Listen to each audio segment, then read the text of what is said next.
Cari amici, buona domenica a tutti voi. Vi faccio compagnia con una mia poesia che porta come titolo Angeluzzo. Diverso.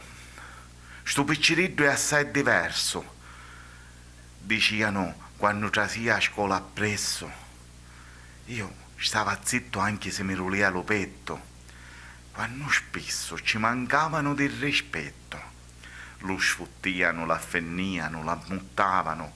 Dicevano che era malato, anzi, handicappato.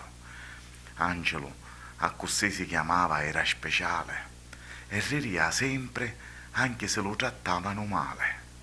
Ne faceva prea a tutte e parlava a stento, ma spesso aveva lo viso triste e scontento, quando si vedeva isolato all'ultimo banco, senza nudo che lo scommettia o cianco. Un giorno mi avvicinai e ci dette la mano, e io mi ringraziavo con lo sguardo strano. La voce mi allontanarono per lo gesto che fece, e io e Angelo addiventammo grandi amici.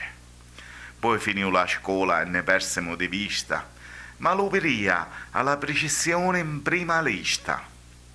A tutte le funerali do paese mai mancava, s'assettava rallata famiglia e priava. Un giorno lo vitte per strada e mi disse serio: io a te ti conosco, tu fusti amico vero. Io vivo e parlo spesso con la Vergine Maria. Idda mi dona la luce e mi insegna la via. Dopo 2 giorni non lo vitti più per pere, e una sera mentre camminava sull'oscuro su pigliaro di petto un faccio un muro, perciò le coscienze di chianto e pene. Angeluzzo salutò sta terra e vitte la luce.